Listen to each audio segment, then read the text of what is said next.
Hey everyone, welcome to the Carbonite Jedi, where the Force will be with you always. Now in this video, I'm going to be discussing an article from StarWars.com where they talk about May the 4th be with you as a cultural history. After the article, I will give my opinion on what I think. Okay, so let's get this video started. Sit back, relax, and let's go.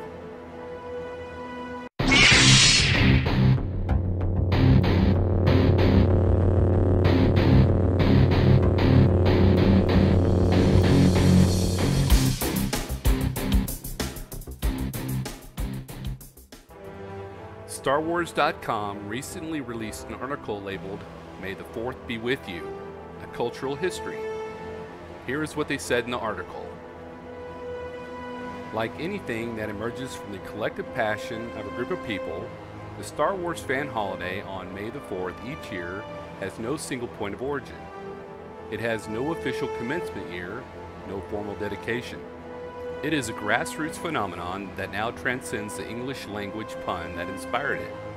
Around the world, May the 4th be with you is more ubiquitously known as Star Wars Day. The earliest uses of the phrase May the 4th be with you that we have evidence for date from 1978, 1 year after the release of Star Wars A New Hope. By then, Star Wars was firmly established within American popular culture and became like a handshake. As Professor Leo Brody would later comment in the documentary Empire of Dreams, that summer of '78, clever newspaper writers used the phrase as a gimmick to mark Independence Day celebrations on the 4th of July. May the Force be with you, as heard in A New Hope, had been appearing on licensed and unlicensed buttons, posters, and various items for months, enough to convince those writers that the joke would be well received by their readers. English-speaking audiences in the United Kingdom were familiar with it as well.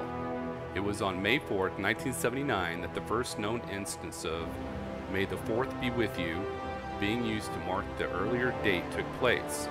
Britain's new Prime Minister, Margaret Thatcher, happened to assume office that day, and another clever newspaper writer for the London Evening News declared in a full-page ad, May the 4th be with you, Maggie, congratulations. Coincidentally, Star Wars The Empire Strikes Back was in production at nearby Elstree Studios at the same time. The issue of the Evening News could have appeared in Lucasfilm offices. Another lesser-known instance came from within Lucasfilm in 1982. Randy Tom, who today is the director of sound design at Skywalker Sound and has been with the company for over 40 years, worked as a location sound recordist on Revenge of the Jedi. Its title, of course, was later changed, and at the time of production it was known under the codename Blue Harvest. Tom joined the production unit in Northern California as they shot in the Redwood Forest, doubling for the moon of Endor. May 4th, 1982 happened to be a working day, and Tom recalled thinking of the pun on his own when contemplating the date. He shared it with others on the set and would continue to write an annual message to the company declaring, May the 4th be with you for years to come. In ensuing years, evidence of use of the phrase in public or private is hazy. As recently as 2005, it was used once again in context with the American 4th of July holidays. Star Wars Revenge of the Sith had been released weeks earlier, and a marketing push to bring audiences back to the theater inspired a huge newspaper ad sporting Yoda, a background of red, white, and blue fireworks, and May the 4th be with you. The ad was later made into a poster sold at StarWars.com.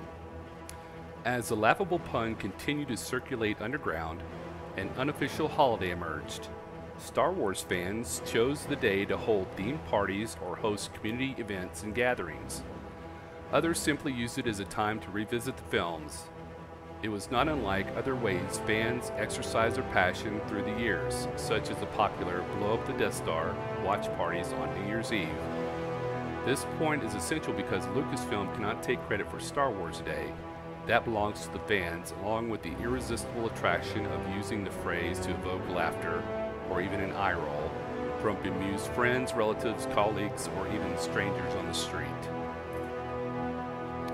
I can recall going into one of my high school classes on May 4, 2011. We were seniors, weeks away from graduation, and deep into the unmotivated stupor known as senioritis. Perhaps sensing our irreverent mood, the teacher had written, "May the 4th be with you" on the whiteboard. Some classes snickered at a reference to something as nerdy as Star Wars, but my friends and I laughed with sincerity. Looking back, it doesn't seem like all that long ago, but even as recently as 2011, we mostly kept our love for Star Wars close to the chest. It wasn't something to wear on your sleeve necessarily for fear of being subject to the harshness of teenage criticism. We didn't care what others thought about us, but like most adolescents, we were desperate to avoid that kind of ridicule.